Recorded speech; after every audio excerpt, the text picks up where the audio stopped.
Domingo, 15 de septiembre. ¿Eres tú el rey de los judíos? Bienvenidos a la lectura de la lección de Escuela Sabática número 12 y los comentarios del Espíritu de Profecía. Lee Marcos 15, 1 al 15. ¿Qué clase de circunstancias irónicas ocurren aquí? Marcos 15, 1 al 15. Muy de mañana, habiendo tenido consejo los principales sacerdotes con los ancianos, con los escribas y con todo el concilio, llevaron a Jesús atado, y le entregaron a Pilato. Pilato le preguntó, ¿eres tú el rey de los judíos? Respondiendo él, le dijo, tú lo dices. Y los principales sacerdotes le acusaban mucho. Otra vez le preguntó Pilato, diciendo, ¿nada respondes? Mira de cuántas cosas te acusan. Mas Jesús ni aun con eso respondió, de modo que Pilato se maravillaba. Ahora bien, en el día de la fiesta le soltaba un preso, cualquiera que pidiesen. Y había uno que se llamaba Barrabás, preso con sus compañeros de motín que habían cometido homicidio en una revuelta. Y viniendo la multitud, comenzó a pedir que hiciese como siempre les había hecho. Y Pilato les respondió diciendo, ¿queréis que os suelte al rey de los judíos? Porque conocía que por envidia le habían entregado los principales sacerdotes. Mas los principales sacerdotes incitaron a la multitud para que le soltase más bien a Barrabás. Respondiendo Pilato, les dijo otra vez, ¿qué, pues, queréis que haga del que llamáis rey de los judíos? Y ellos volvieron a dar voces, crucifícale. Pilato les decía, ¿pues qué mal ha hecho? Pero ellos gritaban aún más, crucifícale.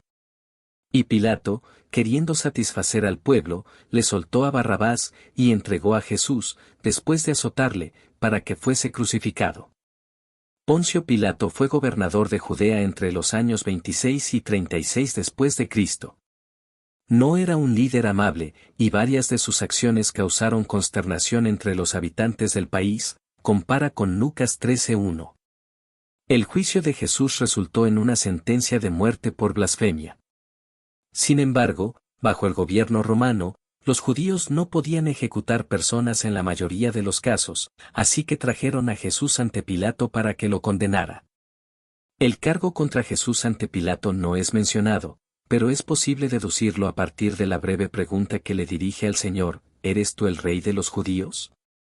Marcos 15:2. En los tiempos del Antiguo Testamento, Israel ungía a sus reyes, así que no es difícil ver cómo el término Mesía, ungido, podía ser convertido en un presunto reclamo de homenaje propio de un rey, en competencia con el emperador. Por lo tanto, la acusación presentada ante el Sanedrín contra Jesús fue de blasfemia, mientras que la esgrimida contra él ante el gobernador fue de sedición, lo que podía conducir a la muerte. La ironía radica en el hecho de que Jesús es tanto el Mesías como el Rey de los judíos. Sus condenas por blasfemia y sedición estaban equivocadas. Debió haber recibido, en cambio, homenaje y adoración. Pero Jesús aún actúa como un rey. Su respuesta a Pilato, tú lo dices, Marcos 15:2, es evasiva. Él no rechaza el título ni lo confirma. Esta respuesta puede sugerir que es un rey, pero de una clase diferente, compara con Juan 18:33 al 38. Marcos 15:6 introduce en la narración la costumbre de liberar a un prisionero durante la Pascua. En Marcos 15:9, Pilato pregunta si quieren que suelte al rey de los judíos, y aunque usó tal vez el título de manera irónica, la ironía está en realidad jugando en su contra. Marcos 15:9 y 10 es un estudio de percepción y de falta de ella. Pilato se da cuenta de que los líderes religiosos entregaron a Jesús por envidia, pero no percibe que, al formular la pregunta a la multitud, está haciendo el juego a los dirigentes religiosos. Estos incitan a la multitud y piden la crucifixión de Jesús. Pilato retrocede. La crucifixión era una manera demasiado terrible de morir, sobre todo para alguien a quien él consideraba inocente. Cuán dolorosamente irónico es que el gobernador romano quisiera liberar al Mesías, mientras que los dirigentes religiosos lo querían crucificado. ¿Qué puede preservarte de seguir a la multitud cuando la presión para hacerlo es fuerte? Comentarios del Espíritu de Profecía. Jesús tenía muchos simpatizantes en el grupo que lo rodeaba, y el hecho de que no respondiera a las numerosas preguntas que se le hacían asombraba a la multitud. Frente al escarnio y la violencia de la turba, ni un gesto, ni una expresión de molestia se dibujaba en sus rasgos. Tenía una actitud digna y compuesta. Los espectadores lo contemplaban maravillados. Comparaban su perfecta forma y su comportamiento firme y digno con la apariencia de los que se habían sentado en juicio contra él, y se decían mutuamente que tenía mucho más la apariencia de un rey que cualquiera de los dirigentes. No tenía señales de ser criminal. Su mirada era bondadosa, luminosa y libre de temor, su frente amplia y elevada. Cada rasgo suyo estaba definidamente señalado por la benevolencia y la nobleza. Su paciencia y su tolerancia eran tan poco humanas que muchos temblaron. Aún Herodes y Pilato se sintieron sumamente perturbados frente a su porte noble y divino. La historia de la redención, página 224. Desde el mismo principio Pilato se convenció de que Jesús no era un hombre ordinario. Creía que era una persona excelente y totalmente inocente de lo que se lo acusaba. Los ángeles que contemplaban la escena notaron la convicción del gobernador romano, y para salvarlo de comprometerse en el terrible acto de entregar a Jesús para ser crucificado, un ángel fue enviado a la esposa de Pilato y le dio información por medio de un sueño de que el juicio en que su esposo estaba participando era el del Hijo de Dios, y que era inocente. Inmediatamente ella le envió un mensaje para declarar que había sufrido mucho en sueños con respecto a Jesús, y para advertirle que no tuviera nada que ver con ese santo. El mensajero, abriéndose paso apresuradamente entre la multitud, puso la carta en manos de Pilato. Al leerla, éste tembló y se puso pálido, y decidió inmediatamente no tener nada que ver con enviar a Cristo a la muerte.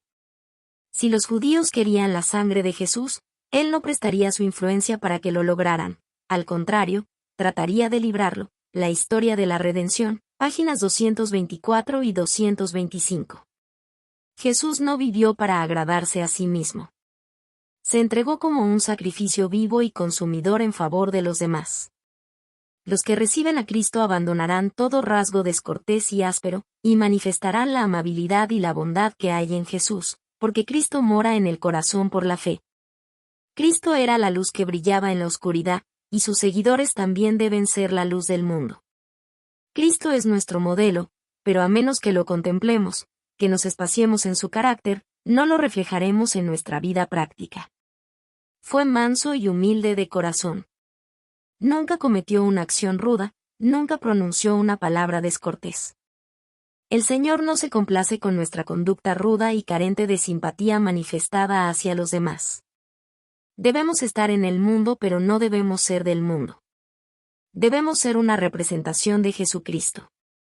Tal como el Señor de vida y gloria vino a nuestro mundo a fin de representar al Padre, así hemos de ir al mundo para representar a Jesús, a fin de conocerle. Página 305. Te agradecemos por acompañarnos en la lectura de la lección de este día. Esta es una producción del Ministerio Mensaje Adventista. Síguenos en nuestras redes sociales y comparte nuestras publicaciones para que el mensaje pueda llegar a más personas. Te deseamos una feliz semana. Que Dios te bendiga.